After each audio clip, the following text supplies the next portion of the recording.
Bienvenidas y bienvenidos a nuestro programa Con los pies en la tierra, realizado por el Observatorio de Tierras. En esta oportunidad estamos grabando en los estudios de Radio UNAL.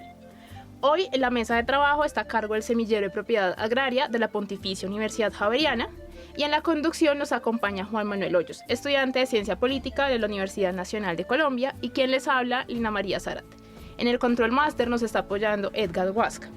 Y hoy nuestra mesa de trabajo está compuesta en su mayoría por mujeres. Y es que el episodio de hoy es meritorio de esas invitadas que nos acompañan. También no olviden seguirnos en nuestras redes sociales. En X, antes Twitter, nos encuentran como @tierrasobserva y en Facebook estamos como facebook.com/tierrasobserva. Recuerden también que pueden consultar nuestra página web, donde podrán encontrar reportes de investigación, artículos científicos y diferentes tipos de especiales. La dirección web es www.observatoriodetierras.org.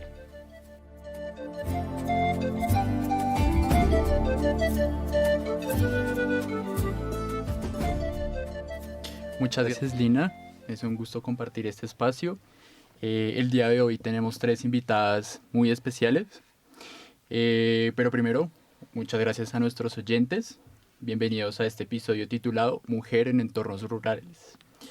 Para esta ocasión y para nutrir la discusión, vamos a presentar primero a Mónica Duque, profesional en comercio internacional y estudiante de Derecho con enfoque agrario de la Fundación Universitaria Agraria de Colombia, con estudios en gestión social, liderazgo y equidad de género, integrante de la Asociación Nacional de Mujeres Campesinas, Indígenas y Negras de Colombia, ANMUSIC, participando en proyectos importantes como la actualización de las políticas nacionales de biodiversidad, siendo ponente en foros de mujer rural y jurisdicción agraria y con más de 10 años de experiencia profesional en el sector público. Bienvenida.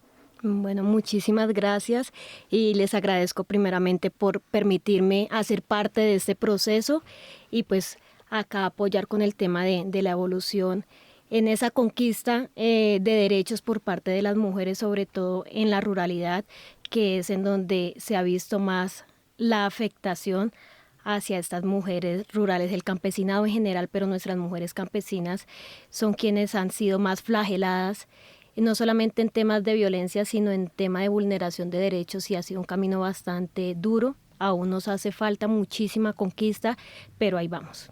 Muchas gracias.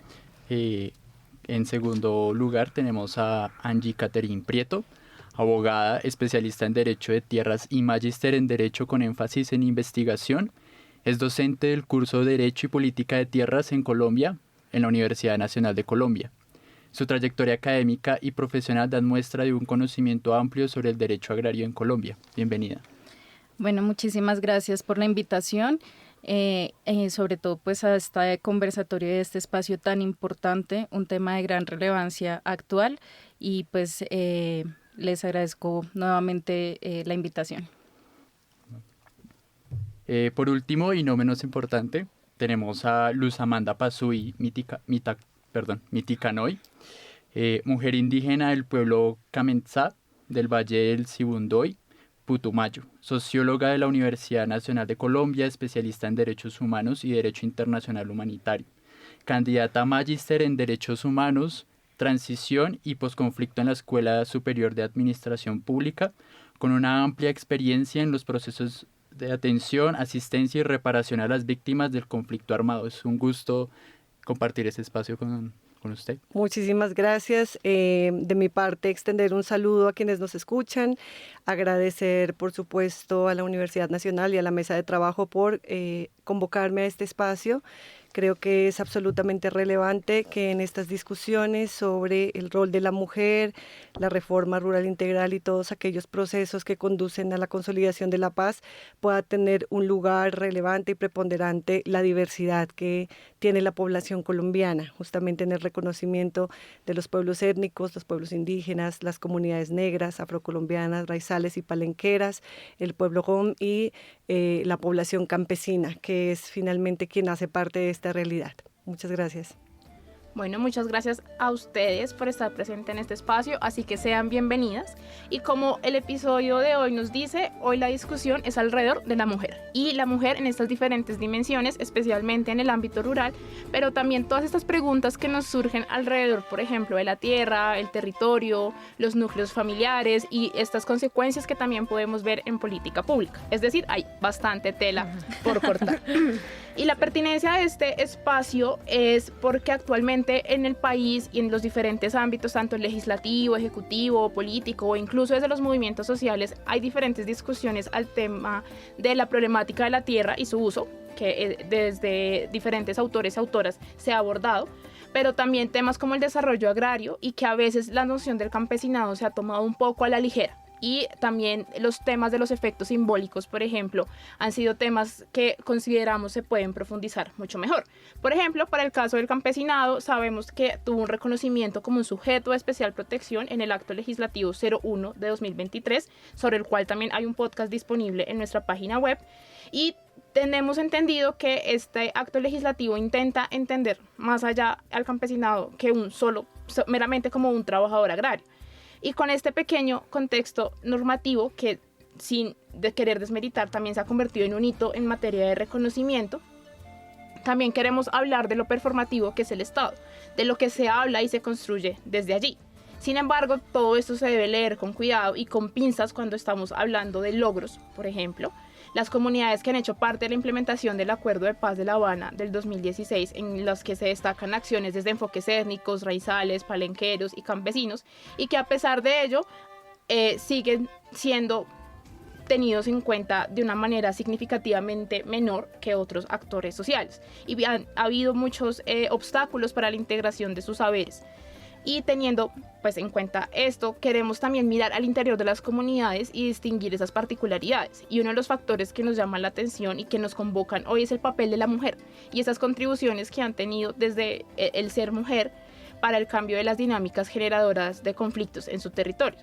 Y aunque el problema de los sesgos patriarcales no se limita solo al sector rural, pues está inmerso, implícito y explícito también en diferentes ámbitos de la cultura y la historia de nuestra sociedad. Hoy en este espacio queremos explorar 3 visiones que integran: la visión académica, la visión de las vivencias en lo rural desde una comunidad indígena del Putumayo y desde el liderazgo y el movimiento campesino de mujeres rurales. Y como primer punto quisiéramos abordar un concepto que es transversal en esta problemática y es el concepto de la familia nuclear. Entonces quisiéramos que por favor nos cuenten por qué es relevante entender acerca del modelo de familia nuclear patriarcal como un legitimador de la relación hombre-patrimonio en los sectores rurales y por qué entonces hay necesidad de una reivindicación de las mujeres y ese acceso equitativo a la tierra. Me parece que podríamos empezar con la profesora Angie Prieto. Bueno, primero pues me parece pertinente indicar de dónde parto, cómo coincido el modelo de familia nuclear patriarcal. En ese sentido, es para mí bastante relevante precisar que acojo este concepto a partir de la conexión que tiene el patriarcado y el sistema colonial impuesto en nuestro país y pues en las latitudes del sur y pues también esta relación del patriarcado con el modelo capitalista. En primer lugar, pues es muy importante entender que pues la familia, digamos, nuclear patriarcal, yo la coincido como esa unión marital heterosexual que se nos ha escrito desde lo canónico en la colonia, ¿sí? En donde hay una unión de hombre o mujer y mujer que tienen como propósito no solamente sostener un sistema económico, sino generar una descendencia. Y pues en ese sentido también hay unas divisiones, unos roles impuestos en donde el hombre está más asociado a ese mando del hogar, a ser el propietario, digamos, en el caso de la tierra, y también a ser el proveedor material, digamos, de los medios de subsistencia misma de la familia, y la mujer, y pues digamos, con un reconocimiento de asalariado. Y la mujer, por otro lado, tiene un trabajo no asalariado, ¿sí? Y está dada a los cuidados y al espacio doméstico. Digamos, eso para mí es muy importante precisarlo. Y tomando, pues, digamos, ese modelo de familia nuclear patriarcal y ya yéndonos al tema agrario y rural en el país, es muy importante precisar que digamos, en el contexto de los 60s, ¿sí? Cuando se plantean modelos como la Alianza para el Progreso en los países latinoamericanos, en donde se plantea cómo se apaciguan un poco los ánimos en movimientos revolucionarios agrarios en estas latitudes, pues básicamente se plantea una dinámica capitalista diferente que muestra una visión de acceso a vivienda, salud, propiedad, etcétera, y otros derechos fundamentales en donde, y básicos pues de la humanidad, en donde pues se gestan, digamos, unas políticas en los países latinoamericanos, y a partir de estas políticas salen unas reformas agrarias en diferentes países, entre ellos Colombia, y en la Ley 135 del 61. ¿Por qué es tan importante hablar de la Ley 135 del 61? Porque a partir de acá es que comienza a darse de manera más marcada la iniciativa de producción de la tierra. Y en ese sentido, cuando se empieza a dar esos debates de cómo hacer más productiva la tierra, cómo evitar los fenómenos de concentración de esta, es que en el 88 se habla de adscribir a la mujer entonces en este modelo. No necesariamente porque sea una reivindicación como tal o un reconocimiento, sino que necesitamos más personas que produzcan la tierra. Y en ese sentido, en el 88 entonces se pone la palabra cónyuge o compañero o compañera permanente para que cuando se titule una persona se adscriba a su cónyuge compañera permanente en los casos de las mujeres. Para mí, pues digamos, este es un avance tímido para lo que se habla de acceso de tierras a las mujeres, pero entra a cambiar unas dinámicas estructurales. Ya no estamos hablando de la mujer en labores domésticas, sino la mujer que toma decisiones sobre una propiedad rural y sobre su producción. Ya tiene que el esposo o el marido o la pareja que se tituló con ella consultarle para un crédito, por ejemplo, porque ella ya hace parte de esa propiedad. Y eso hace que se modifiquen ciertas dinámicas y costumbres en estos entornos. Digamos que, como les digo, todavía muy tímida, ya la ley 160 del 94 se empiezan a, digamos, con todos estos cambios de dinámicas sociales, de ya la mujer comenzar a tener acceso a los medios de producción. Entendamos que también la población campesina siempre ha exigido eso, tener acceso al medio de producción y no ser un proletario más, y que pues siempre se ha intentado proletarizar al campesinado, qué pena. Pues básicamente, ya cuando se gestan todas estas discusiones, sale la ley 160 del 94 y se habla de mujeres campesinas. Sin embargo, pero, y acá yo digamos como que pongo la atención o la negrilla, hablamos de mujeres como jefes cabeza de hogar, ¿no? Y digamos que esto también lo traemos de la figura del 88, pero pues ya de todas maneras, como les digo, a pesar de que son avances tímidos y que todavía generan una violencia simbólica respecto a la figura de la mujer y hasta dónde se ve amparada la ley, digamos, en el lenguaje, de todas maneras, sí, estas dinámicas y estos cambios hacen que ellas ya puedan acceder al título de la tierra. Y no solamente adscritas a un cónyuge.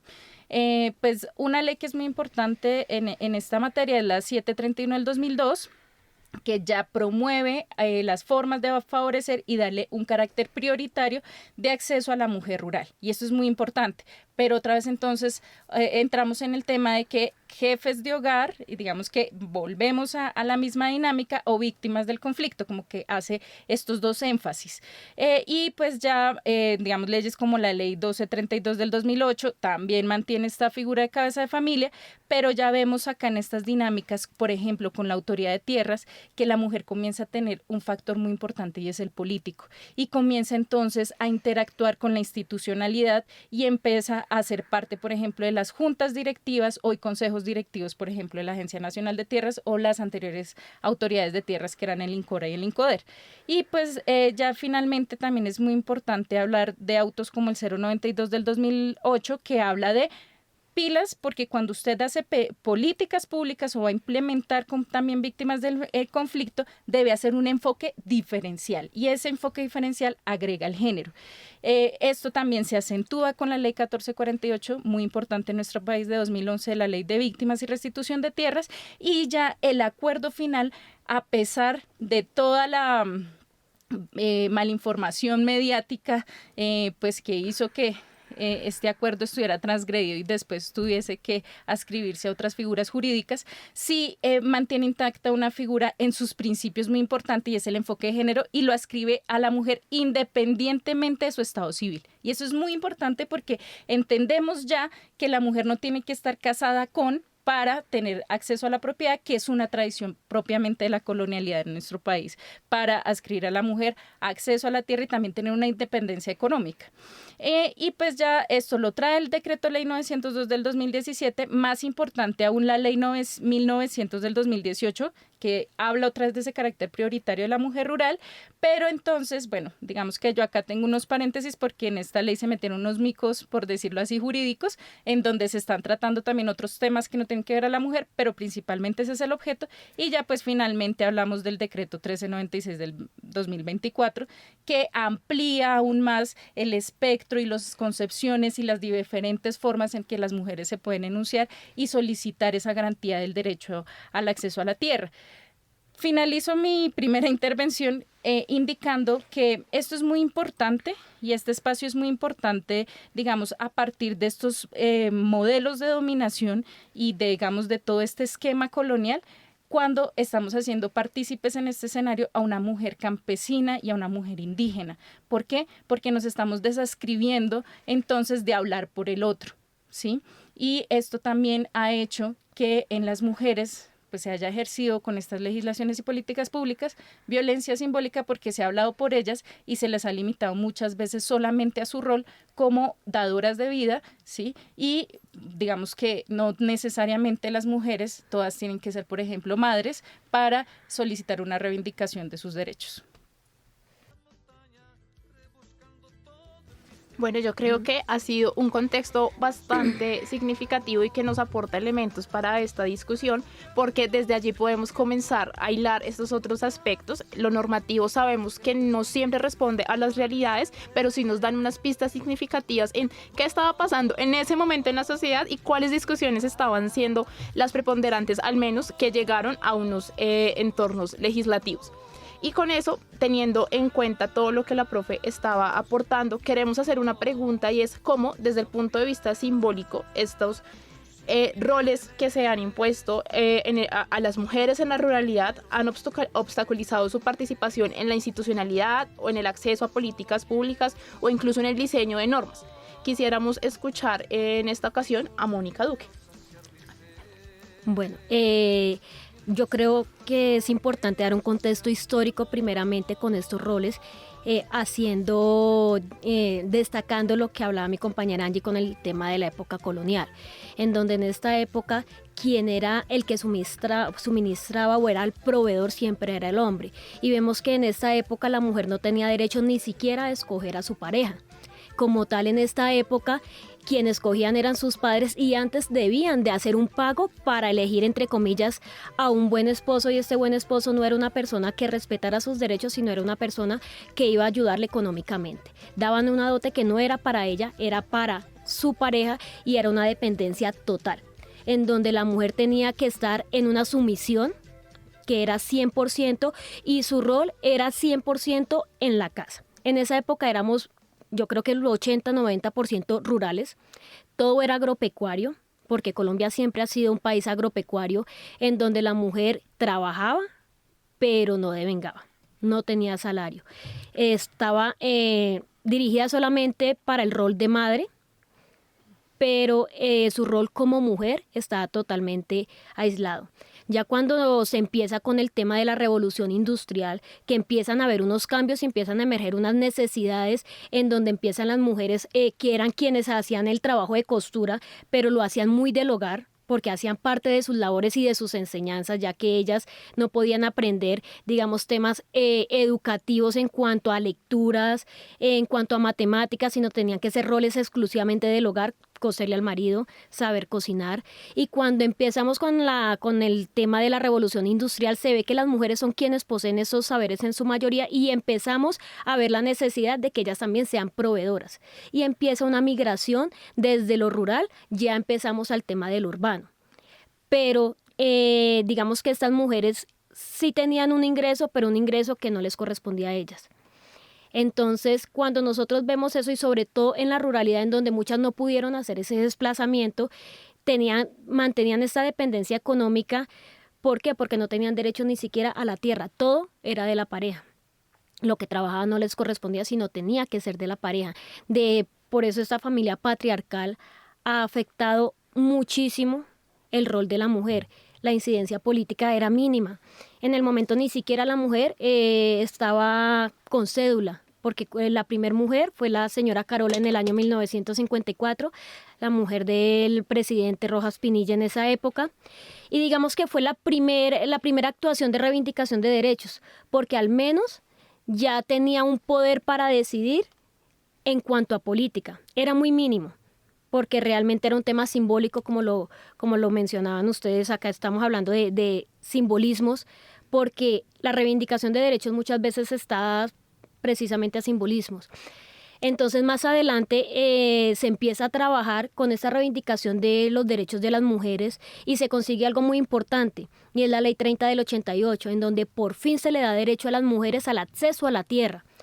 Y aunque fue un gran logro, no es el logro más importante, porque se tiene el derecho a la tierra, pero no se tiene el derecho al acceso a los recursos económicos. No se tiene esa libertad financiera que realmente se necesita para tener una equidad real.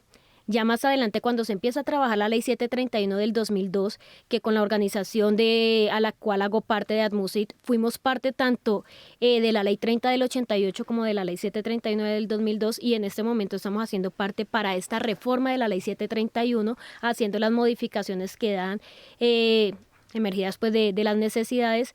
Vemos una problemática en la ruralidad, en donde si nosotros vemos, hubo una evolución dentro del pensamiento patriarcal, porque cuando inicialmente el hombre era el único proveedor, muchas veces el que la mujer hiciera parte de esta consecución de recursos económicos causaba una humillación para el hombre. Vemos que muchas veces se sentían menos porque sentían que no eran capaces de suplir totalmente las necesidades del hogar. Y ya eso fue cambiando, y ya ahorita se ve la necesidad de que la mujer también tenga que aportar económicamente.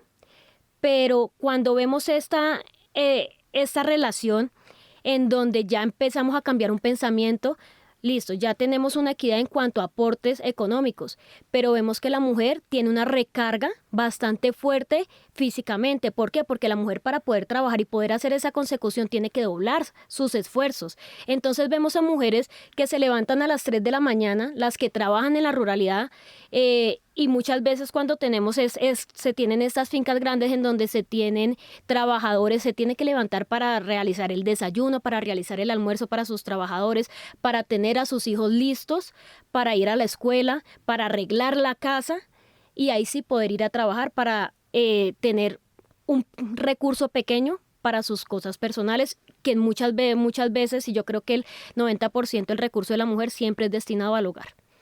Entonces vemos que no hay una equidad en cuanto a las labores del hogar. Vemos un cambio de pensamiento en cuanto a los recursos, que le conviene al hombre, claro, se le facilita y le quedan más recursos. Pero ¿en dónde vemos esa equidad? En esta carga del hogar. No vemos esta carga del hogar.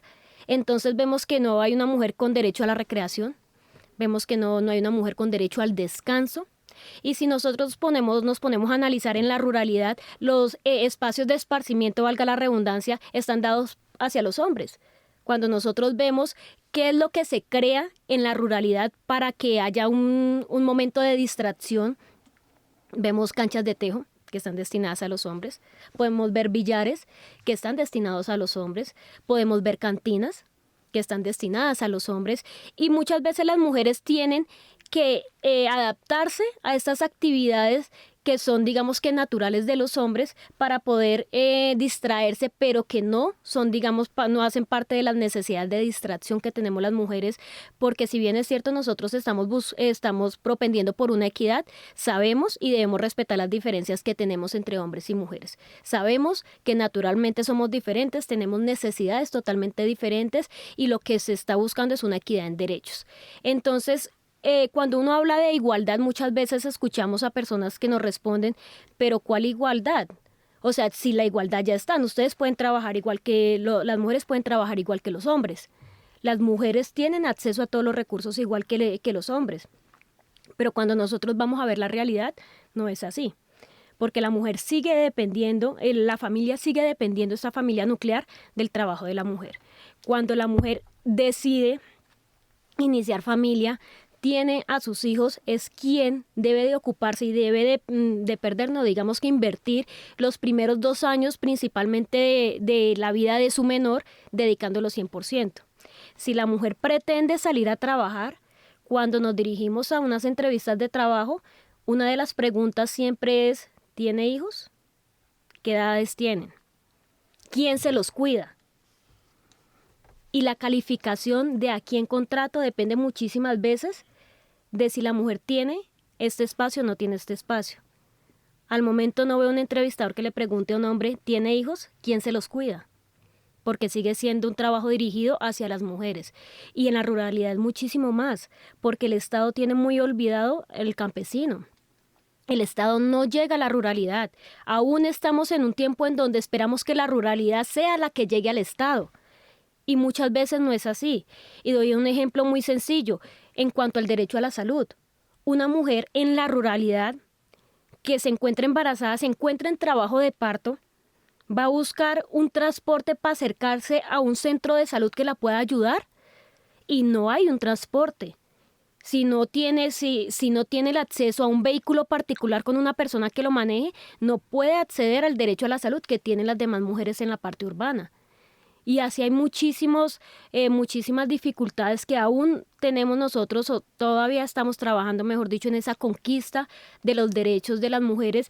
Y si tuviéramos un trabajo en donde el trabajo del hogar sea un poquito más equitativo, en donde se le exigiera a un hombre también un compromiso no solamente económico, sino un compromiso de tiempo para la familia, la mujer podría tener el mismo derecho, podría acceder a esa incidencia política que tanto hemos buscado. Sabemos que para tener una incidencia política tenemos que tener tiempo, y tiempo que no es devengado.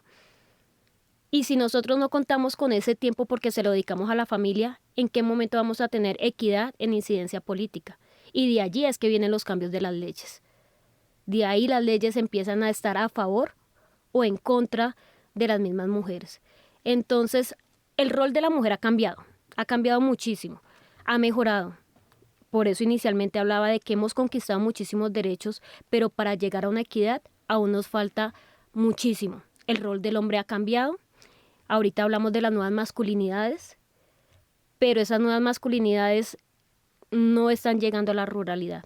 El hombre campesino aún sigue con un machismo muy fuerte. La mujer campesina aún está siendo estigmatizada, aún se está viendo en la necesidad de quedarse en esta ruralidad, y realmente sí es necesario hacer un cambio de políticas para que se puedan beneficiar. Entonces, ya tenemos un rol también de darnos otros recursos económicos, pero debemos mejorar en todos los roles, no solamente las mujeres, los hombres también. Y yo creo que no podríamos seguir hablando de una familia patriarcal, porque siento que es seguir vulnerando los derechos de las mujeres, ni matriarcal, porque creería que una equidad no está hacia un lado ni hacia el otro lado. Una familia nuclear. Hablar de familia sencillamente sin darles más nombres. Gracias. Muchas gracias, Mónica. Teniendo en cuenta que ya se han presentado varios puntos que desarrollaremos más adelante, la cuestión económica, la cuestión política, la agencia política de las mujeres, para conectar con esta pregunta siguiente, siempre para entender estos contextos actuales tenemos que remitirnos al pasado, un pasado que pues nos puede dar mucha información, pero sobre todo una información que nos va a ayudar a entender el valor de las luchas políticas, las luchas sociales y los alcances que se han dado en materia normativa, institucional. En ese mismo sentido, para abordar estos contextos actuales, siempre lleva a pensar en las raíces profundas de nuestra historia. Es importante para esta discusión el término modelo de familia nuclear, sus antecedentes en el pasado de esta sociedad. conectando la perspectiva simbólica, el lenguaje, nuestra historia y su relación con el papel político de la mujer, ¿cómo podemos entender que el modelo de familia nuclear patriarcal presenta unas bases históricas desde la colonia? Y sobre todo, ¿qué representaba en ese entonces y qué puede estar representando hoy en día? En ese sentido, la pregunta va dirigida para Angie Prieto, por favor. Bueno, Juan Manuel, digamos como para también mantener el hilo de lo enunciado por Mónica, ella habla de algo muy importante que es la igualdad en condiciones desiguales. Entonces, esto es muy importante porque si queremos ir más allá de solamente que las mujeres seamos enunciadas en una política pública y en una norma y se haga se dé un escenario de eficacia material de la ley, entonces debemos ver los antecedentes culturales, que en últimas todo esto atiende a una estructura también cultural y a unas dinámicas y a una costumbre. Para hablar de la colonia, primero también debemos ver la visión de los colonizadores. Para la colonia, los indios americanos éramos el otro y como latinoamericanos siempre hemos sido el otro, ¿no?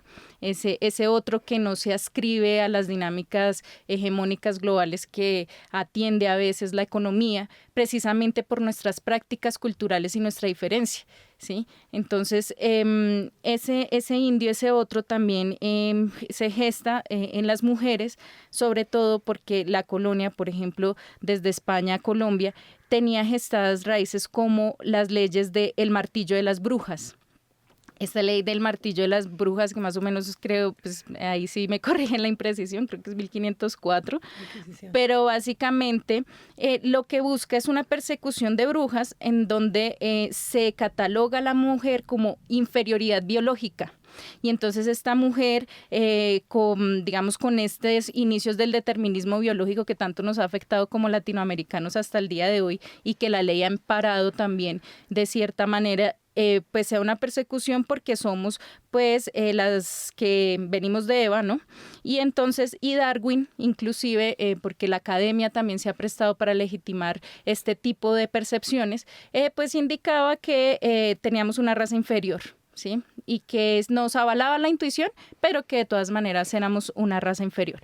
Entonces, todo eso, ¿por qué? Porque somos mujeres que por nuestro físico, digamos que atraemos lujuriosamente a los hombres, ¿sí? Digamos, explicaciones que puede que hoy por hoy suenen descabelladas, pero todavía hay países en el mundo que piensan así y restringen los derechos de las mujeres. Entonces, por ejemplo, el mismo hecho de anularnos políticamente. ¿Qué es lo que se busca tras la sospecha a la mujer en todas estas legislaciones? Rita Segato a veces dice, ¿cuál es el medio a las mujeres? Precisamente que participen y sean sujetos políticos, ¿sí? Y que actúen sobre las decisiones. Por ejemplo, el Papa Honorio III en su momento decían las mujeres no deben hablar porque llevan el estigma de Eva. Entonces, todo eso es muy interesante porque vemos cómo el statu quo, cómo el derecho, lo normativo, lo heteronormativo, comienza ya a tener, digamos, estos antecedentes con este tipo de visiones inquisidoras que llegan a través de la colonia a nuestro país. Y entonces se prohíbe la poligamia, se gesta entonces el derecho canónico, también que la familia sea nuclear, entonces que haya también un matrimonio bajo una iglesia determinada y pues así estructurar inclusive la sociedad. Pero esta estructura de la sociedad sigue marcando al otro y, por ejemplo, la figura de resguardos es de la colonia y no, digamos, adrede se da esta figura, es para separar al indio, al sujeto de tributos del español, para que no haya esa combinación entre comillas de razas y no haya pues un fenómeno mestizo que pues se salió de las manos y la historia misma no lo ha nombrado. Entonces, básicamente siempre hay una separación y esa separación también es propia de dinámicas de racistas y machistas en donde también la mujer, como lo nombraba Mónica, pues tenía que atender a un linaje. Entonces la mujer que tenía un papá que, digamos, ostentaba un territorio importante, el papá le daba permiso para, digamos, unirse en matrimonio con otra persona para mantener un linaje. Y esta figura del linaje parece que es de vieja data, chapada a la antigua, pero vemos que ese linaje se convierte y consolida el modelo hacendatario y gesta ese modelo hacendatario político en el país, en donde hoy por hoy grandes concentradores de la tierra son élites políticas y mantienen esa tradición que no necesariamente atiende a temas productivos, sino a mantener un estatus social y político en un territorio. Y digamos, todo esto parte también de ver a la mujer como algo transaccional, en donde pues la mujer se transa a una persona que no necesariamente, pues yo no le llamaría esto un matrimonio voluntario, para mantener así la acumulación también capitalista de un terreno rural, por ejemplo. Entonces, todo esto viene de la colonia, se gesta, ¿sí?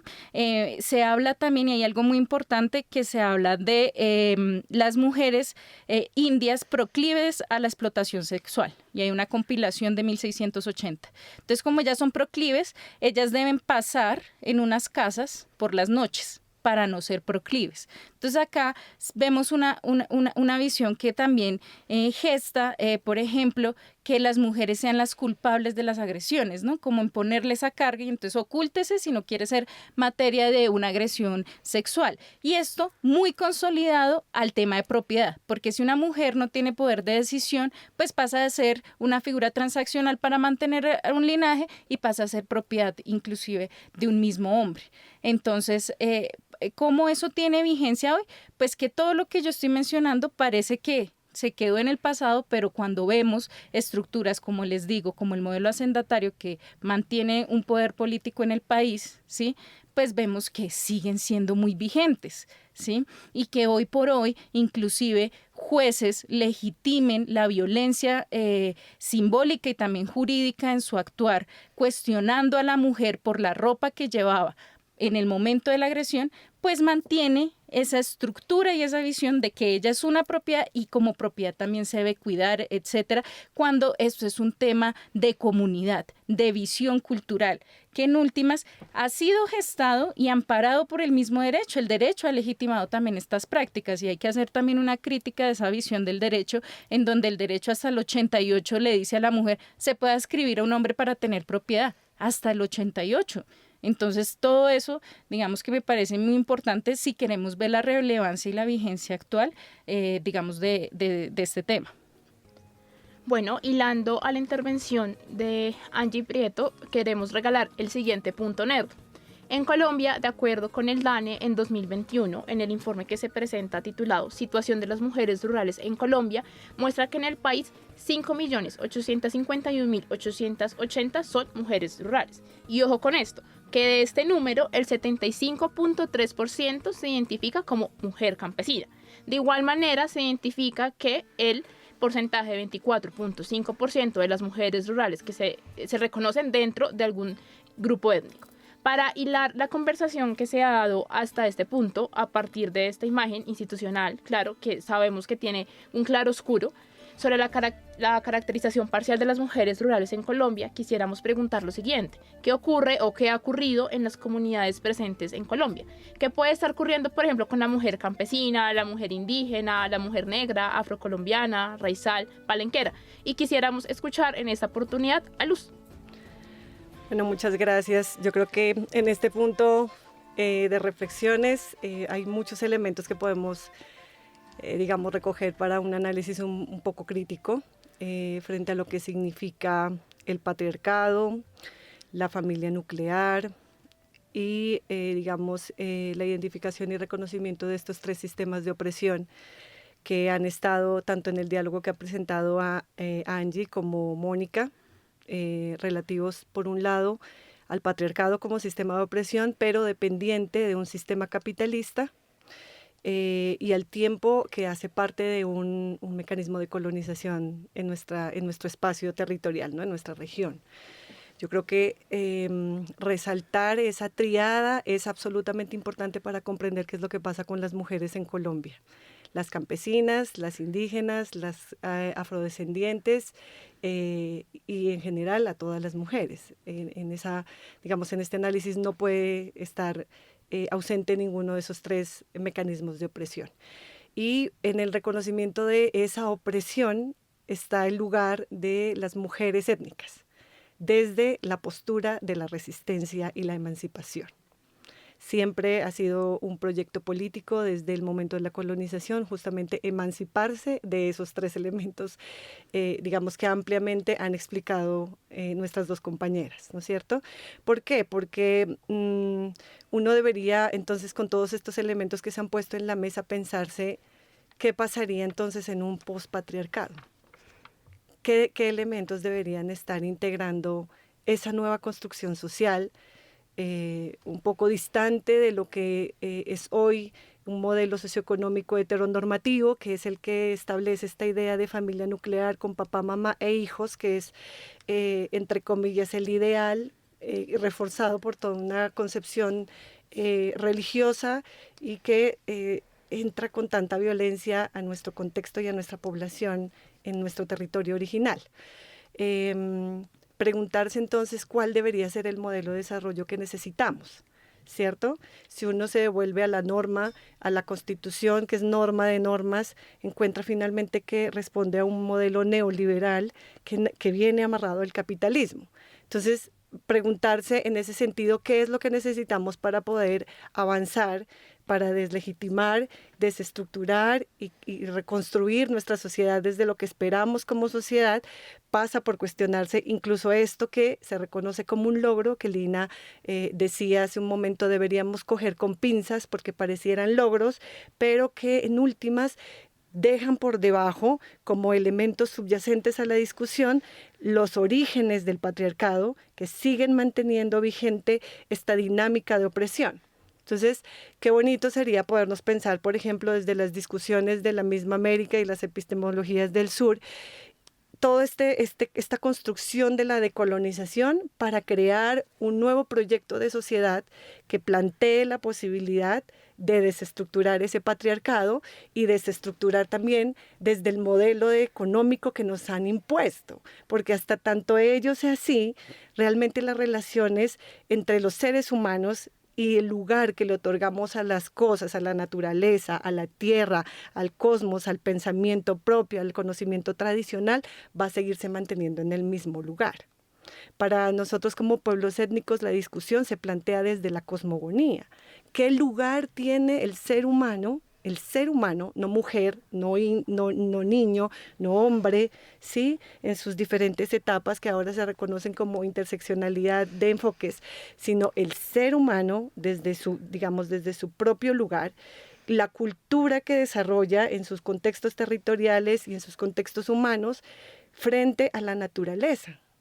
La gran discusión de este modelo patriarcal, o lo que basa esta gran discusión que incluye estos tres modelos de opresión, es justamente qué lugar ocupa el ser humano frente a la naturaleza.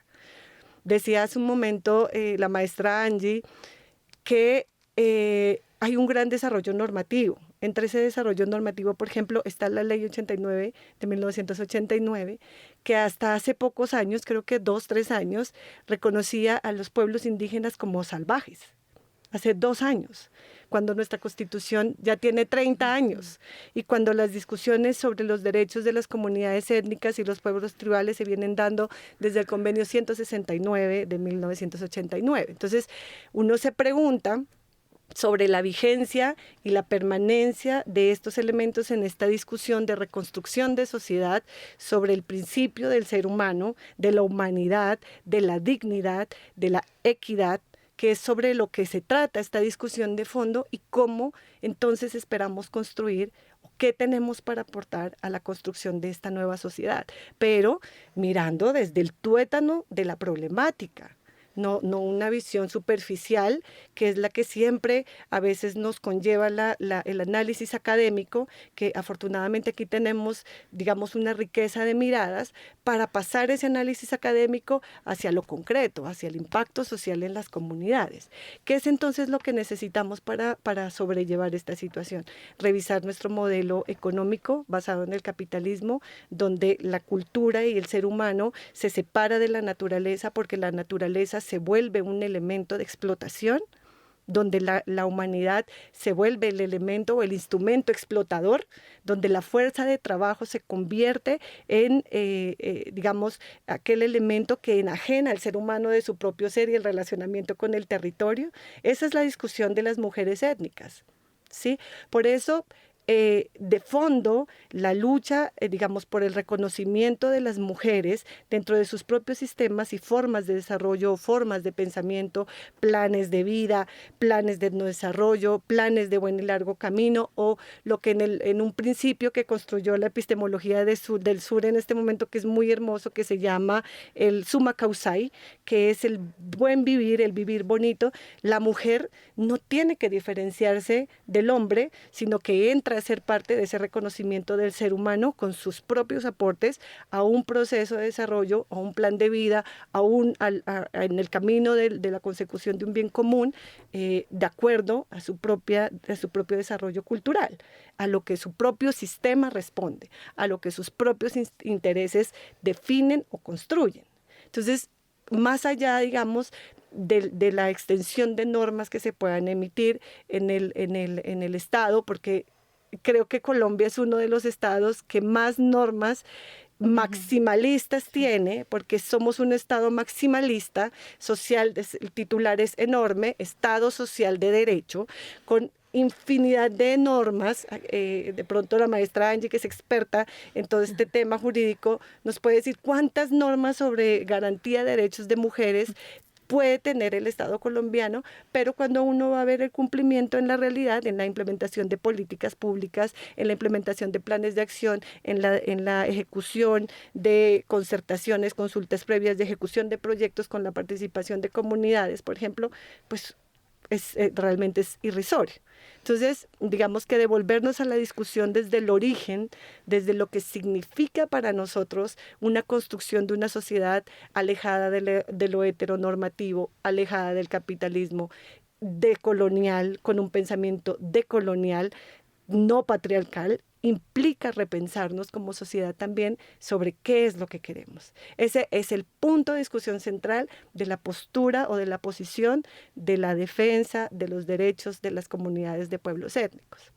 ¿Por qué? Porque responde a todo esto que la maestra Angie decía. Cuando llegó la colonia aquí, toda medicina tradicional, que es la que nos resguarda a nosotros en un territorio que no tiene acceso a los servicios sociales del Estado, no tiene acceso a un puesto de salud, o no se tiene con qué siquiera movilizarse a un centro médico de salud, pues resuelve las necesidades inmediatas de las comunidades. Ese conocimiento fue absolutamente señalado, fue considerado brujería en su momento. Hay gente que todavía lo considera brujería en medio del desconocimiento, y eso conlleva justamente a que, digamos, toda esta suerte, digamos, de persecución frente a la mujer en los diferentes roles que culturalmente definen su propio proyecto, sean, digamos, como golpeados. Entonces, creo que es importante en este punto recapitular sobre eso, repensarnos cómo sería entonces nuestro proyecto de sociedad sin patriarcado, sin capitalismo y sin colonia o con un pensamiento decolonial para podernos proyectar como una nueva sociedad. Creo que eso es absolutamente importante y que seguramente aportará también a las reflexiones sobre nuestra nueva construcción de país en paz. Muchas gracias. Para ir hilando un poco con lo que ya se ha discutido hasta el momento, aquí entra como la cuestión que mete la cuchara el estudiante de ciencia política. Desde la ciencia política, y también para que nuestros oyentes como que se contextualicen un poco en todas estas cuestiones acerca de las ciencias sociales, y es de pronto que a veces suena mucho discurso, pero algo que tratamos en ciencia política es justamente ver el poder como dominación. el poder como un objeto, que viene mucho de esta idea de la modernidad de dominar al otro y dominar a los otros. Cuerpos, háblese de cuerpos de personas, seres humanos o cuerpos en la naturaleza. La cuestión del hombre blanco capaz de intervenir. Pero hay otra forma de ver el poder y es una cuestión relacional, ¿no? Una cuestión de tener presente que en nuestra estructura social estas relaciones de poder están presentes y todo el tiempo son cambiantes, nunca son estáticas. Parte de cómo se construyó este podcast fue salir de la idea del poder como dominación. Aquí ya viene la crítica también a la ciencia política y fue ampliar la perspectiva. Entonces, como veníamos diciendo, la perspectiva desde el derecho, la perspectiva desde las comunidades étnicas, también desde la perspectiva de pronto que se ha visto desde el trabajo con comunidades campesinas. Y entra un tema muy importante que es la cuestión de la propiedad sobre la tierra rural. Entonces, queremos ir desmenuzando acerca de por qué no se debe limitar esa visión a decir que podemos superar brechas nada más repartiendo títulos de tierra, ¿no? Antes de pasar a la siguiente pregunta, de acuerdo con la nota estadística titulada Propiedad Rural en Colombia, de 2022, desarrollada en conjunto entre el DANE y ONU Mujeres, dan cuenta de la persistencia en las brechas de género en el acceso y la titularidad de la tierra. Se destaca de esta nota estadística, por ejemplo, que 3 de cada 10 mujeres, un 36,3%, son titulares de predios rurales, claro. Que la desigualdad en este sentido se profundiza en razón de la etnia, la edad, la ubicación geográfica. De acuerdo al anterior, tenemos que en la categoría de único propietario o propietaria entre el 60 y el 80% son hombres en departamentos como el Vaupés, Bolívar, Guainía, Caquetá y Risaralda. Y en cuanto a la copropiedad, no es menos alentador. Aunque existen avances, por ejemplo, se tiene que si bien la mayoría de departamentos existe la copropiedad entre hombres y mujeres, tan solo en el Cesar y Amazonas la copropiedad de solo mujeres es mayor que la copropiedad de solo hombres. Estas cifras, como veníamos diciendo, refieren a una cuestión única y exclusiva de la propiedad, lo cual es un síntoma de una problemática mucho más profunda. La tenencia de la tierra representa poder de acción y fuente para la dignidad. Digamos que ese siempre ha sido como el discurso de la política pública. No obstante, la relación de poder que emerge a partir de la titularidad sobre la tierra se funda en unas condiciones particulares y se extiende a otros escenarios, por ejemplo, desde el ámbito jurídico hasta el ámbito económico. Es por esto que una de las reflexiones que esperamos con este espacio de mujeres en la ruralidad es que esto no debe limitarse a una cuestión de títulos de tierra. Y aquí viene la pregunta en particular. Esto va más en relación a los acuerdos de paz de 2016 y en particular a la reforma rural. La pregunta es la siguiente: ¿resulta suficiente el concepto de enfoque de género del cual parten acuerdos de paz y reforma rural integral? Si es así, ¿por qué?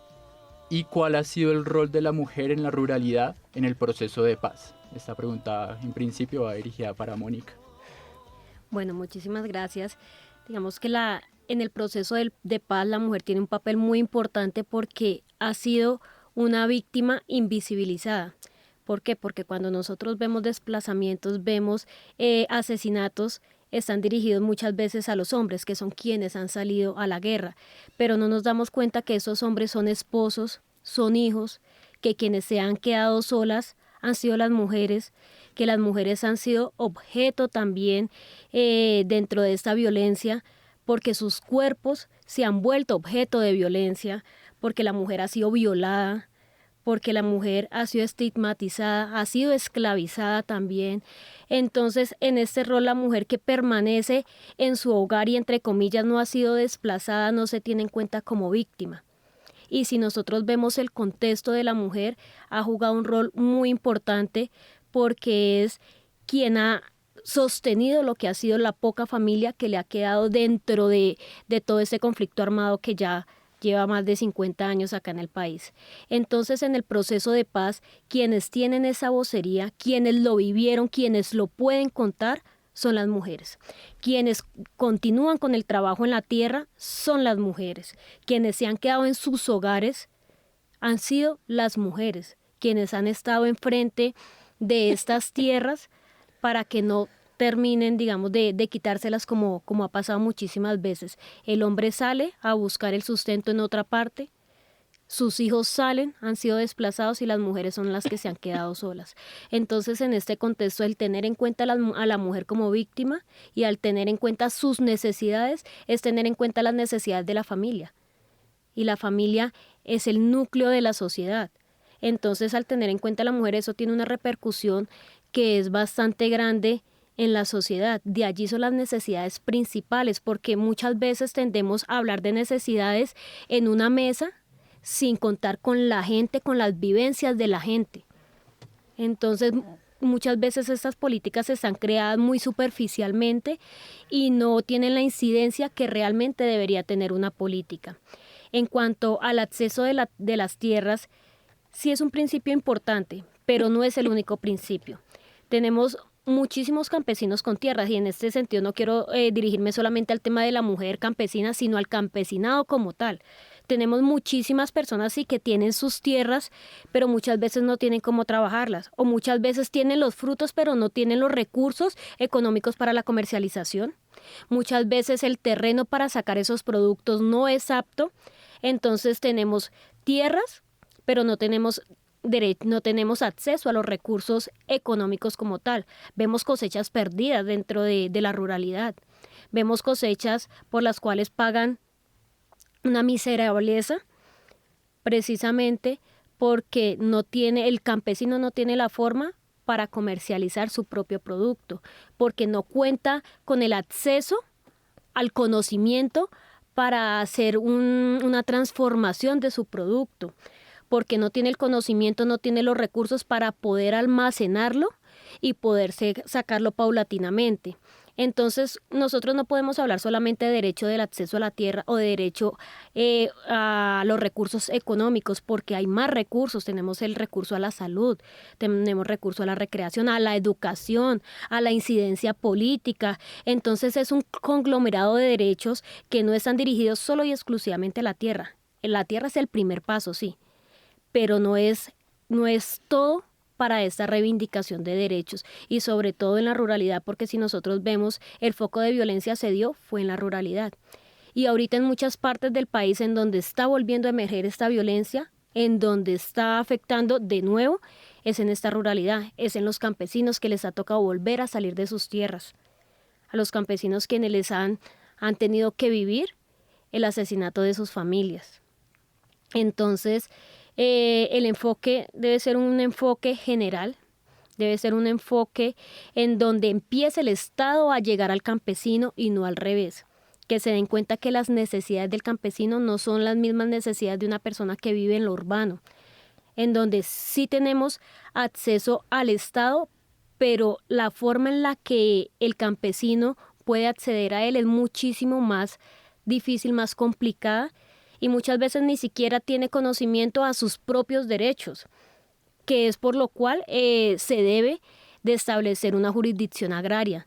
Por eso debemos de tener abogados agrarios que sepan sobre las necesidades del campesino, que les expliquen al campesino cuáles son esos derechos que ellos tienen, por qué pueden pelear, por qué no pueden pelear, cómo hacer valer sus derechos.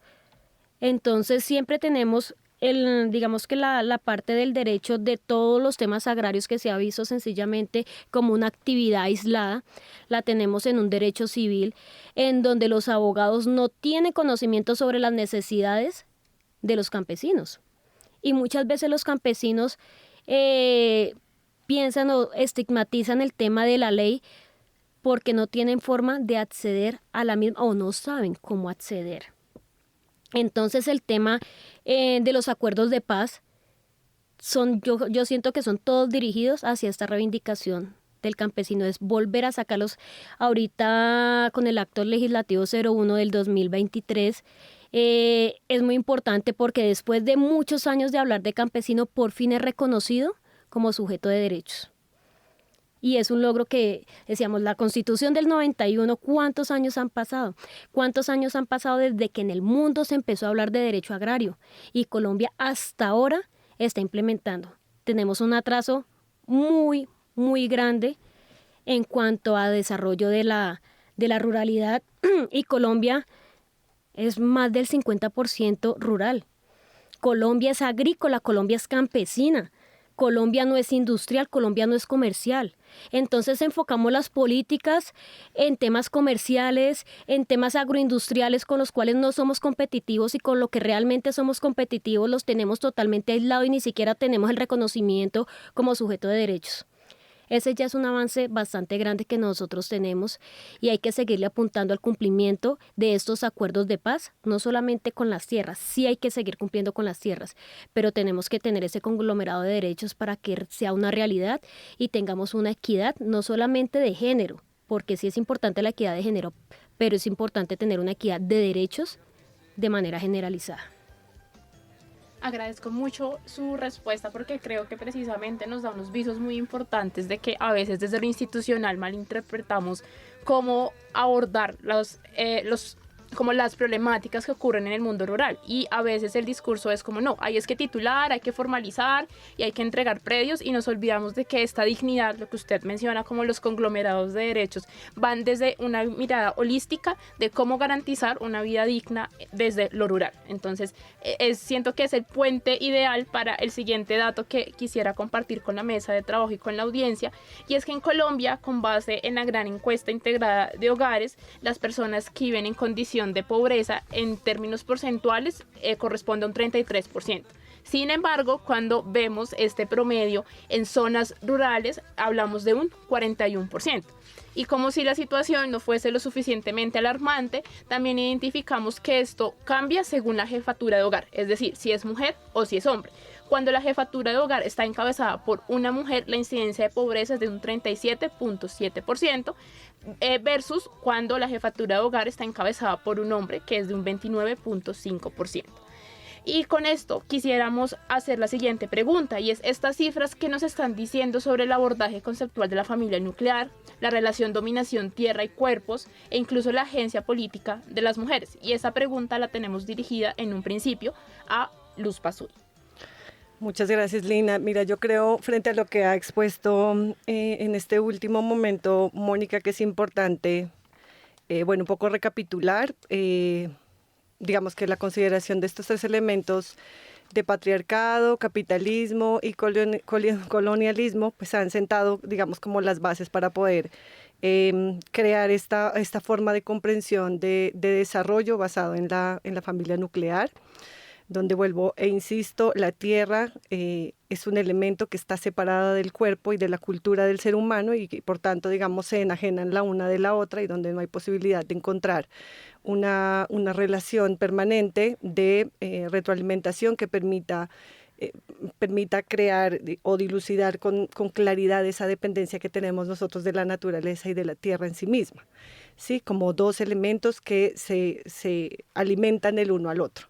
Desde las diferentes perspectivas culturales. Como lo decía Mónica hace un momento, el campesinado fue reconocido como un sujeto intercultural basado justamente en la relación económica que tiene con la tierra, fundamentada en la familia nuclear, pero también sobre la venta de la fuerza de trabajo a través de este concepto de asalariado que también proponía la maestra Angie, pero que, digamos, desde el tecnicismo institucional, porque eso, digamos, un poco lo recoge como el DANE y, bueno, la misma ley que les otorga este derecho, desconoce ese proceso colectivo o comunitario que tiene el mismo campesinado dentro de sus propios procesos, que es lo que deberían ser visibles frente a la formulación de las políticas públicas, ¿cierto?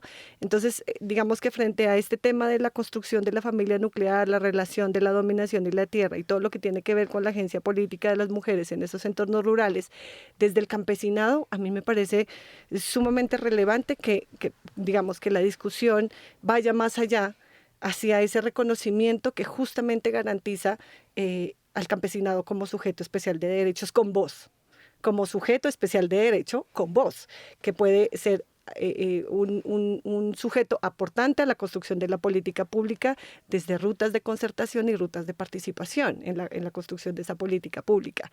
Y eso es muy importante, trayendo la discusión al escenario del acuerdo de paz, la reforma rural integral como punto 1 del acuerdo de paz, y el enfoque étnico, por ejemplo, porque me parece que son dos escenarios que si bien están separados, tienen o adolecen de un principio fundamental, que es el proceso de la participación y la concertación. Dentro del acuerdo de paz, como parte del acuerdo de paz en el punto 6, hay un capítulo étnico, que obviamente fue el resultado nuevamente de la resistencia y de la insistencia de las comunidades étnicas sobre sus propios derechos y sobre la visibilización de la diferencia, de las afectaciones del conflicto armado sobre los pueblos étnicos. Ese capítulo étnico establece varias salvaguardas. El de la consulta previa y la concertación, por supuesto, y el de la objeción cultural, que es un concepto que aún falta, digamos, por consolidar en la voz de los mismos pueblos para determinar a qué se refiere cuando una consulta previa no es validada por una comunidad en relación con la explotación de su territorio, porque hasta hoy la Constitución Política de Colombia dice que el subsuelo es del Estado. Luego entonces las comunidades finalmente resultan siendo sujetos de la decisión de una entidad de gobierno como el Ministerio del Interior frente a la discusión de si va o no una consulta previa. Luego entonces el derecho de las comunidades siempre está subyugado a lo que decide el Estado. Otra de las salvaguardas que se incorpora, que es muy importante frente a la pregunta que hacía Juan, sobre si el enfoque de género es suficiente como está contenido dentro del acuerdo de paz. Y yo los pongo en esta mesa y es una de las salvaguardas del capítulo étnico del acuerdo de paz, es justamente la salvaguarda de género, mujer, familia y generación, que es un concepto absolutamente amplio, que sale o rompe con esta idea de la familia nuclear, que ubica a la mujer en la familia extensa, que es la construcción de familia comunitaria que tenemos dentro de pueblos étnicos, y que por supuesto traslada esta discusión al rol de la mujer en comunidad, no de la mujer sola, o no digamos de los enfoques cada cual por su lado, sino de los enfoques interseccionando. Seguramente el enfoque de género, mujer, familia y generación, esa sola enunciación del género rompe con el tema de la sola concepción de la mujer o del hombre. El de mujer en su rol comunitario, el de la generación en sus diferentes ciclos de vida, ¿sí?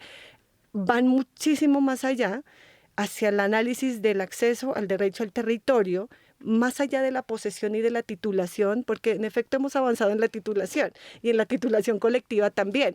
Hoy la Agencia Nacional de Tierras tiene unos procedimientos específicos para los pueblos étnicos, tiene un recurso y unos proyectos de inversión para cada uno de los grupos étnicos y establece unas metas dentro de su plan de acción institucional anualmente que aporta a la implementación del capítulo étnico en lo que tiene que ver con formalización. Pero también hay otros escenarios de discusión, por ejemplo, como lo son otros instrumentos que están dentro de los acuerdos de paz, que hacen parte de la política pública de paz para poder consolidar esta paz estable y duradera, que tienen que ver con los planes nacionales de la reforma rural integral, que se me hace a mí tan interesante cuando Mónica dice, es que no se trata solamente de los títulos, se trata del desarrollo económico, del desarrollo comunitario, se trata del acceso a la seguridad y la soberanía alimentaria, se trata del acceso al agua, se trata de la infraestructura. Entonces, qué importante poder revisar que ese acuerdo de paz incluye estos enfoques, pero que a la larga, en la consolidación de la política pública, que es lo que le preocupa a Juan, hoy no están. solamente el enfoque o la salvaguarda de género, mujer, familia y generación, por ejemplo, una de las instancias que crea el acuerdo de paz para el seguimiento a la implementación de los acuerdos, que es la instancia especial de pueblos étnicos, que es la IAMPE, ha manifestado reiteradamente, y hay acuerdos dentro del Plan Nacional de Desarrollo incluso de este mandato, que establecen la necesidad de incorporar ese enfoque de género, mujer, familia y generación en los planes nacionales de la reforma rural integral. Llevamos 8 años desde la firma del acuerdo de paz y aún sigue siendo una deuda la incorporación de ese enfoque de mujer, género, familia y generación. Entonces, claro, el acuerdo tiene la consideración, el acuerdo formalmente establece en el principio de diversidad estas salvaguardas, pero en la política pública es donde hay que empezarse a preocupar porque la participación no puede ser solamente el reconocimiento formal, tiene que ser la participación efectiva, no firmando listas y garantizando viáticos para venir a sentarse a una reunión a firmar una lista, sino desde el posicionamiento político y el posicionamiento en la agenda de estos temas que preocupan y que son finalmente lo que pueden cambiar esa realidad para facilitar la participación de la mujer campesina en su propia estructura cultural y social o territorial, y de las mujeres étnicas desde su propia cultura, sus planes de vida, sus propias dinámicas territoriales y, digamos, de acuerdo a los intereses de cada grupo social que conforma nuestra sociedad, nuestra nación. Bueno, para ir cerrando este espacio, ya hemos discutido varios puntos, ¿no? Varios puntos que tienen que ver con, sobre todo, la democratización no únicamente la política pública, sino los espacios de participación que deben ser efectivos y sobre todo un reconocimiento de una agencia política de comunidades y de cuerpos históricamente, digamos, silenciados, digamos, marginados, pero silenciados principalmente. En ese sentido, muchas de estas discusiones tienden a quedarse en los libros académicos, en las políticas, en las normas. Y la pregunta es, ¿por qué es importante de alguna manera democratizar e invitar, más importante aún, a la ciudadanía a construir reflexiones desde lo particular hacia lo colectivo sobre estos asuntos, como visión sobre estos temas, sobre la familia nuclear, la relación hombre-patrimonio, acceso a la propiedad de la tierra, y sobre todo y fundamentalmente la dignidad de la mujer en la ruralidad? Esta pregunta va para la profe Angie. Bueno, voy a recoger varias de las intervenciones que han dado Luz, Amanda y Mónica, que nos han brindado ya muchos elementos para responder y atender a esta pregunta, y pues integrado también en digamos, mi posición como tal. Lo primero es que esto hay que dejarlo de ver, hay que cambiar esa visión de guerras intercivilizatorias. Acá nadie tiene una verdad absoluta ni dada y no se la debe imponer a nadie. Estamos en un estado democrático y entendámoslo así. Hay una parte que Luz Amanda mencionó que, mejor dicho, que muy emocionada y están que se me salían letras, porque ella habla, estamos acá hablando de una cosmología de seres humanos, ¿sí? El mismo hecho, el género también, esta categoría del género también es hegemónica de esas personas que ni siquiera se escriben a un género. Entonces, ¿por qué no hacemos más transversal el diálogo y dejamos de discriminar saberes y ya pasamos la etapa inquisitorial, ya pasamos la colonia, ¿sí? Ya entendamos que hay una otredad, entendamos que hay una inferencia, integremos esos mundos, ¿sí? Ay, no, es brujería, no. Realmente analicemos a profundidad esto y miremos cómo nos integramos los saberes sin atender a unos clichés o a no abrir ni siquiera nuestro pensamiento a otras formas de ver el mundo, ¿sí? Esto también es un proyecto político, ¿sí? Y el derecho también puede ser emancipador y garantizar esos vivir bien, que lo mencionan las comunidades campesinas, buen vivir desde lo indígena, o vivir sabroso, por ejemplo, ¿sí? Y esto no desde estigmas o, por ejemplo, clichés, sino de realmente entender de qué se trata eso, ¿sí? Para que dejen de invisibilizarse esta población o solamente denunciarse. Hay algo que también mencionaba Mónica que es muy importante, es que una cifra que diga le di acceso a tanta población campesina no es suficiente. ¿Por qué no es suficiente? Estamos reconociendo y manteniendo en esas políticas públicas y en esa visión del mundo esos saberes para que las comunidades se asienten y permanezcan, para que estén garantizados los usos de la tierra, porque de nada sirve un título si no estamos garantizando también los usos de esa tierra y, por ejemplo, términos como la economía campesina, el buen vivir y el vivir bien, van relacionados con eso y no atienden necesariamente a lo que dice la Constitución política como la seguridad alimentaria. Es un cuento totalmente diferente, pero también tenemos una constitución que dice que somos pluriétnicos. Entonces, ¿dónde está ese reconocimiento pluriétnico en la eficacia normativa y esa integración entonces? Entonces, me parece, también decía Mónica, es que esto se está quedando en lo simbólico. Precisamente ese es uno de los análisis que se hace, por ejemplo, desde la eficacia simbólica del derecho.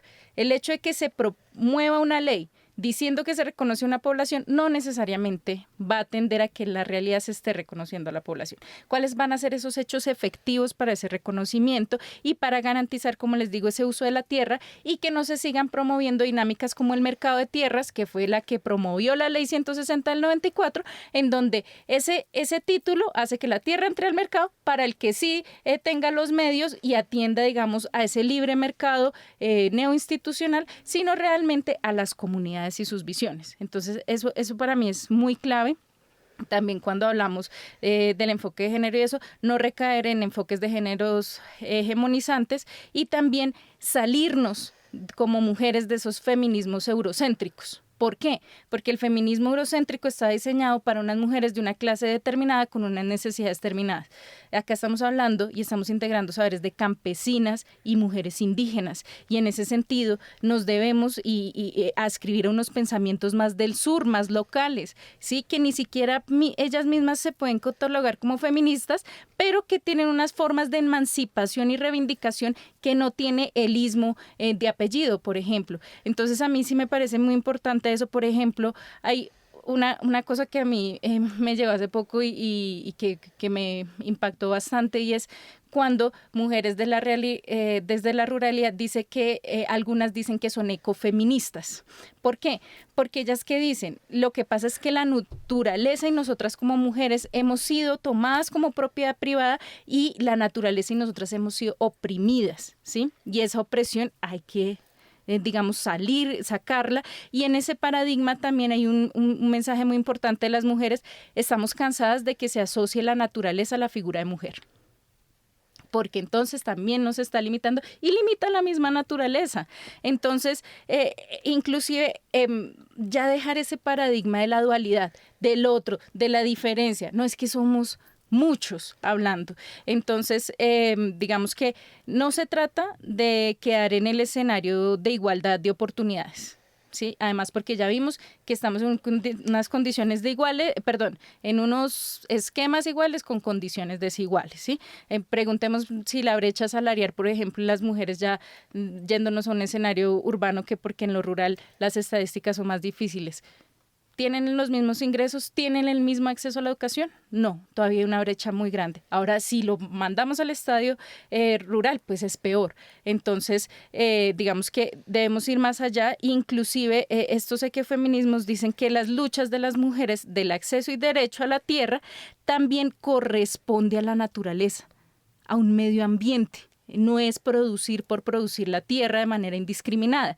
Y entonces yo acá les traigo, por ejemplo, un caso que me gustó mucho en su momento, es el de miel orgánica de mujeres apicultoras del municipio de Ovejas. Entonces, ellas son cíclicas y manejan este tema orgánico de miel orgánica y han promovido así esos proyectos. Ahora, si nos remitimos a los saberes ancestrales con el uso, tengo también un caso de Tumaco. Bueno, ahí sí me perdonarán la pronunciación, pero hay unas plantas como medicinales y que hacen parte pues de la sustancia de esos como caldos de pescado que se hacen en Tumaco, y básicamente esto es la sustitución de cultivos ilícitos. En Tumaco hay poblaciones y no hay nada más organizativo y organizado que las mujeres, ahí sí hago mi apreciación. Por ejemplo, la chilangua, creo que se llama la chilangua, y chinchirea, bueno, chilangua, bueno, creo que chilangua, la otra se me escapa bien el nombre, pero básicamente ellas sustituyen cultivos de uso ilícito con estas dos matas que son ancestrales, tradicionales, y están así gestando un proyecto productivo. Entonces, todo eso para que realmente hagamos reforma agraria y veamos cómo también acá no solamente estamos enunciando, como dice Mónica, la invisibilización de las mujeres y su participación en los territorios, sino el mismo derecho agrario. ¿Cuántas facultades de Derecho y Ciencias Políticas, que son las relacionadas, tienen en su currículum como materia obligatoria el derecho agrario? ¿Sí? Hoy por hoy, digamos que es un tema que se está generando un boom, pero ojalá que vaya más allá de un boom y que realmente tenga acceso, y no es lo mismo la visión civilista de la propiedad que la visión agraria, ¿sí? Ya vimos que en el 36 se crean los jueces de tierras, en los 40 se restringe ese acceso. Se decía supuestamente que a 7 años, cuando se promovió la ley 200 del 36, se iban a 7 años con los jueces de tierra a solucionar los problemas de tierras. Estamos en el 2025 y seguimos hablando de lo mismo y seguimos insistiendo en que se necesita una jurisdicción agraria para reivindicar derechos. Yo creo que en este punto el espacio ha sido sumamente enriquecedor. Nuestras invitadas nos han dejado varias preguntas y reflexiones sobre la mesa. Agradezco la disposición en la construcción y participación en este espacio, y como última pregunta, también recomendación, quisiera pedirle a cada una de ustedes que nos deje a nosotros, la mesa de trabajo, y también a la audiencia, alguna recomendación para profundizar sobre estos temas. No tiene que ser necesariamente una producción académica, puede ser, si es un artículo, tesis, bienvenida, pero si también una película, una obra de teatro o incluso una novela literaria, creo que será una recomendación bien recibida. No sé si podemos empezar por Luz. Bueno, muchas gracias. Yo creo que frente al tema de la mujer en relación con la tierra y de la mujer indígena en relación con la tierra, digamos, atendiendo a que esta construcción igual sigue siendo una construcción como muy colonial, porque la categoría de indios americanos, como decía hace un momento la profe Angie, así como la categoría de mujer indígena sigue siendo, digamos, como una categoría muy, muy colonial. Creo que es importante devolvernos digamos, a investigaciones o estudios que hayan nacido dentro del seno de las comunidades étnicas, del seno de las comunidades indígenas, para entender, digamos, de qué se trata toda esta reivindicación sobre el papel de la mujer en sus propios contextos, y en el contexto indígena pues aún más importante. Yo creo que es válido poder recomendar investigadoras, por ejemplo, como Yasnaya Aguilar. Ella es una investigadora indígena del pueblo Mixe en México, Mije creo que se pronuncia. También hay una investigadora muy importante de la Universidad Católica del Perú que se llama Rocío Silva Santiesteban. Esta investigadora ha recogido muchísimo del movimiento de reivindicación de mujeres en el Perú, y en su investigación ha logrado ahondar mucho un caso emblemático del Perú que trata de una defensora del territorio, también mujer indígena, en el marco de la explotación de las minas en Perú, en una zona de Cajamarca que se llama Yanacocha. Ella se llama Máxima Cuña, y su historia es una historia sorprendente, absolutamente determinante para, digamos, quienes tratamos de llevar este conocimiento o estas orientaciones desde digamos, las experiencias propias de las comunidades, por cuanto ella se enfrenta a una empresa minera transnacional muy, muy fuerte, en un marco de un proyecto que se llama Congo, creo, y ella se opone a vender su territorio a la empresa para poder hacer, digamos, como la explotación en tajo abierto del mineral ahí en la zona. la profesora Rocío cuenta que en su investigación, cuando la empresa trataba de hacer la negociación, iba y buscaba al esposo. Y el esposo, haciendo caso un poco de lo que pasaba dentro en la familia, pues les decía que no. Y, y entonces los de la empresa le decían, ajá, entonces en tu casa manda tu mujer. Y entonces el papá quería, el señor quería empezar a ceder, digamos, en ese diálogo que dinamiza, digamos, como, o que muestra o evidencia esas relaciones del patriarcado y de la posición del macho en la familia, ¿no es cierto? Y de cómo entonces empezaron los hijos a definir entre ellos turnos para acompañar al papá por días, para que cuando venga la empresa no esté solo el papá y no sea susceptible de ese tipo, digamos, de manejos emocionales o no sé si psicológicos frente a lo que significa ser un hombre en esta sociedad tan patriarcal, donde, digamos, desde esa posición puede definir el proyecto de vida de una comunidad, de una familia que hace parte de un pueblo. Máxima Acuña, entonces, o bueno, la profesora Rocío Silva, entonces dice después de un poco recoger los elementos de ese caso, que Máxima Acuña le decía al esposo, bueno, si quieres vender, entonces el esposo le dijo que él sí iba a vender su parte, entonces ella le dijo, cuando estés viejito, que ya hayas vendido tu tierra, entonces no vengas a mí a buscarme para que yo termine de cuidarte. Entonces, como la resistencia interna en las familias, digamos que recogen todos los principios de una comunidad, de un proyecto colectivo, resiste frente a este tipo de elementos que hacen parte de este sistema capitalista y que finalmente pues redundan en toda esta construcción, ¿no? de resistencias y de protección de los derechos frente a la tierra y frente al rol de las mujeres y de las familias en la tierra. Ella tiene la película que se llama La hija de la laguna. Creo que está en Netflix o creo que la pueden conseguir ahí también en YouTube. Es una historia muy impresionante y sería muy, muy chévere que pudieran los oyentes poder ahondar a través de ese caso para poder comprender todo esto de lo que hemos hablado. Gracias.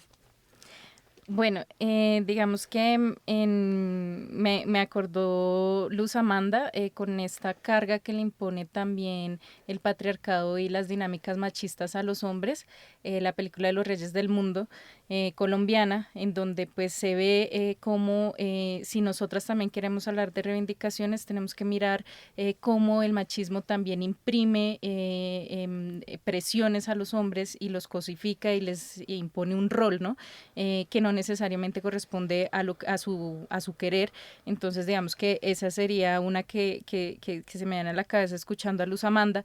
También acá una pequeña puya y es, miremos también la reivindicación no solamente desde las mujeres, sino cómo está la comunidad LGBTIQ+, desde lo rural y sus reivindicaciones. Considero que están mucho más segregados y hay que comenzar a hablar de esto también. Digamos así que tenga referentes, Betty Ruth Lozano, Ana María Ferreira y un libro que es muy importante que habla de la primavera silenciosa y es como en los 70 comienzan los agroquímicos a insertarse en las dinámicas de cultivos y esto también corresponde como a esta mención que yo hago de replantearnos también los usos de la tierra ya en toda esta diversidad cultural. Rita Segato, ahí también la nombré. Rita Segato me gusta mucho y además porque si vamos a hablar de pensamientos desde el sur y epistemologías desde el sur, Rita Segato puede ser un referente que nos permite también tener más esa visión acercada a culturas, por ejemplo, como la brasilera o argentina, y ya agraristas, entonces Catherine Legrand, el mismo Machado y Darío Fajardo, se han quitado el sombrero ante el precedente que deja Catherine Legrand en estudios de tierras y Martín Elisa Peré. Tengo muchas en mi cabeza, pero esas son, para no alargarme y ya decir que hay unas frases que han marcado desde también la academia y de los referentes académicos y también coloniales y religiosos, el quehacer de la mujer. Aristóteles decía que somos un hombre incompleto. no somos un hombre incompleto, y eso me parece muy importante porque son referentes hasta desde la filosofía, y hay que Schopenhauer decía que teníamos el cabello largo pero las ideas cortas. Acá estamos demostrando que no hay ideas cortas, que hay que trascender. Y finalmente Santo Tomás de Aquino dice que somos un error de la naturaleza. No, señor Santo Tomás, que en paz descanse. Coexistimos con ella y estamos planteándonos otras formas de ver desde lo rural, porque somos Colombia, somos un país rural, así no lo hayamos querido aceptar por mucho tiempo y lo hayamos sometido a ser urbano. Entonces, básicamente esa sería mi última anotación de esa última pullita y acotación. Bueno, yo creo que más allá de una recomendación de un libro o una película, porque es que la mejor película es la que nosotros estamos viviendo, es ver nuestro alrededor, ver nosotros qué podemos hacer para mejorar esa realidad que nosotros tenemos, porque tendemos a quejarnos mucho, a quejarnos de esas dificultades en vez de enfrentarlas y salir adelante, que esas dificultades sean esa fuerza que nos dé el potencial para poder salir, digamos que de ese entorno que nosotros tenemos. Y pues sí voy a recomendar, hay unas que hablan sobre todo de eso.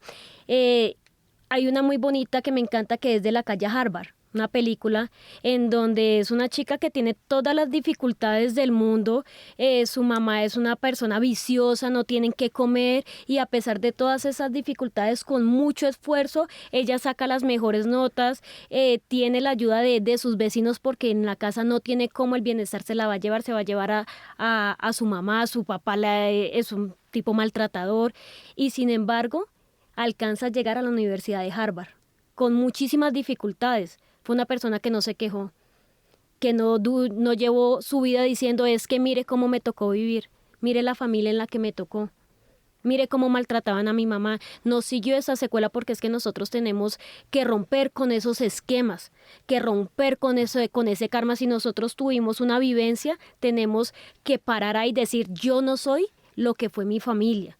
En caso de las familias que tuvieron flagelos, yo no soy lo que me hicieron a mí, yo soy lo que decido ser de ahora en adelante. Hay otra película muy bonita que habla como de esa transformación y de cómo nosotros debemos ajustar a las realidades, que es Talentos Ocultos, que habla de las mujeres en la NASA, quienes obviamente había una desigualdad bastante grande.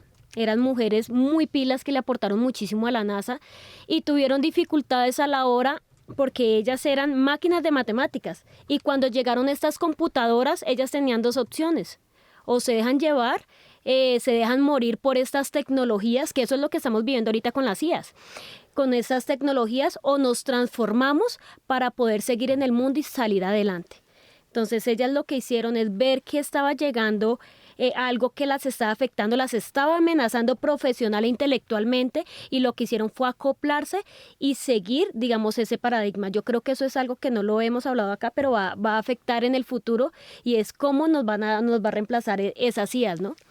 ¿Qué poder es el que tenemos nosotros para poder transformarnos y seguir en este mundo, seguir aportando a nuestra economía, seguir aportando a nuestra propia dignidad? Porque no podemos esperar a que el mundo cambie para tener dignidad, para reclamar por esta dignidad. Ese es un trabajo personal que se debe de hacer. Entonces, sí hay, digamos, algunas que nos dan como esa fuerza o esa visión que dice, hombre, sí, estoy haciendo algo mal en mi entorno, voy a mejorarlo, pero yo creo que más que eso es tomar esa determinación de decir, yo voy a cambiar mi entorno. Si a mi familia la educaron de una forma machista, yo no voy a educar a mis hijos de una forma machista. Yo no voy a educar a mi hijo para que no haga los oficios porque usted es un hombre, y voy a educar a la mujer para que sí haga los oficios porque usted es mujer. Le voy a aplaudir a mi hijo que tenga 2 y 3 mujeres porque usted es el macho de la casa, pero le voy a prohibir a mi hija que vea a otros niños porque usted no puede. Entonces, nosotros tenemos que ser coherentes y tenemos que empezar a hacer cambios desde nuestra propia realidad. Yo creo que si todos hacemos un cambio desde nuestra realidad, desde nuestra propia película, desde nuestra propia novela, podemos hacer un gran cambio en general. Muchas gracias por esas recomendaciones, todos tomamos atenta nota Y con esto concluimos. Agradezco a Juan Manuel Hoyos por dirigir la elaboración de este podcast, a nuestras invitadas Angie, Mónica y Luz, a Edgar Huasca, quien nos acompañó desde el Control Master, a Radio UNAL por permitirnos este espacio y como siempre agradecemos a quienes sintonizan nuestra señal. Recuerden visitar nuestra página web www.observatoriodetierras.org/inclinada podcast para escuchar más de nuestros episodios y publicaciones. No olviden seguirnos en nuestras redes sociales, en X, antes Twitter, nos encuentran como @tierrasobserva y en Facebook como facebook.com/inclinada tierrasobserva. Hasta la próxima.